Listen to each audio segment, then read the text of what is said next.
नमस्कार मित्रों, आप सभी का स्वागत है मेरे चैनल पर, जहां हम आपको सुनाते हैं दिव्य कथाएं जो जीवन को बदल देती है।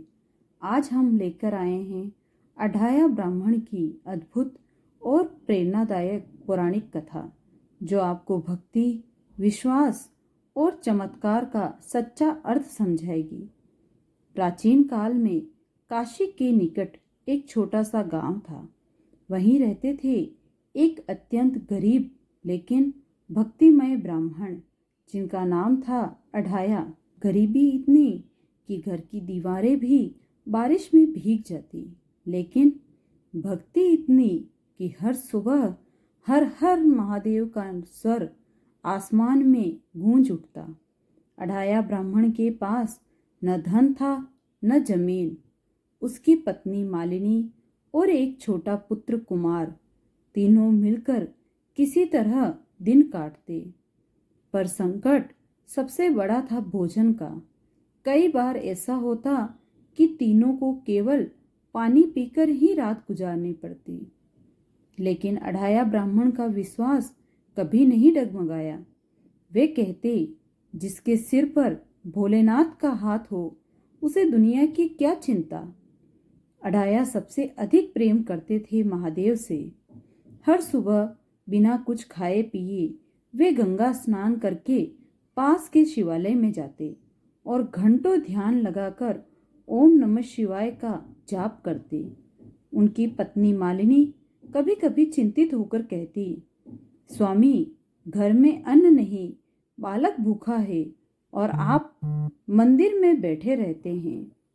अढाया मुस्कुरा कर कहते, देवी, विश्वास रखो, महादेव परीक्षा लेते हैं लेकिन हाथ कभी नहीं छोड़ते।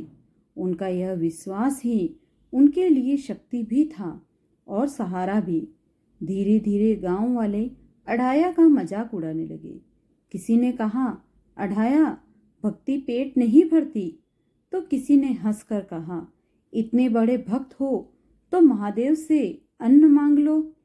अढाया ने किसी का उत्तर कभी कठोरता से नहीं दिया, बस शांत भाव से कहते, जब महादेव देंगे तो झोली नहीं पूरा संसार भर देंगे।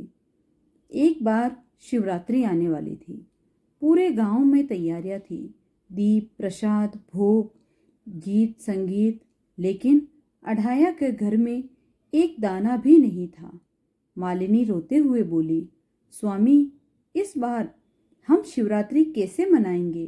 अढाया ने उसके आंसू पोंछे और बोले, तू चिंता मत कर देवी, जिस भगवान ने हमें यह अवसर दिया है वही आयोजन भी करवाएंगे। उस रात अढाया पूरा समय शिव नाम का स्मरण करते रहे।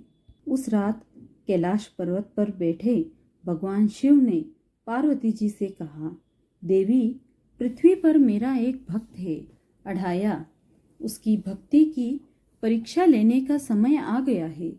माता पार्वती बोली, स्वामी, वह तो अत्यंत गरीब है, उसकी परीक्षा मत लीजिए। शिवजी बोले, देवी, परीक्षा बड़े की जाती है, छोटे की नहीं। अब दोनों भेष बदलकर पृथ्वी पर उतर आए, एक वृद्ध साधु के रूप में और एक माता साध्वी के रूप में। संध्या के समय जब अढाया घर लौट रहे थे, तब रास्ते में उन्होंने दो थके हुए साधुओं को देखा। अढाया तुरंत बोले, आइए महाराज, मेरे गरीब खाने में अतिथि बनकर पधारिए। मालिनी चिंतित थी, घर में अन्न कहाँ। लेकिन अढाया ने कहा, देवी, पहले अतिथि का पेट भरे, बाद में हम देख लेंगे। उसने घर में रखे अंतिम चावल भी पका दिए।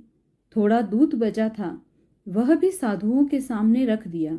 भगवान शिव ने मन ही मन मुस्कुरा कर कहा, देखा देवी, यही है सच्ची भक्ति।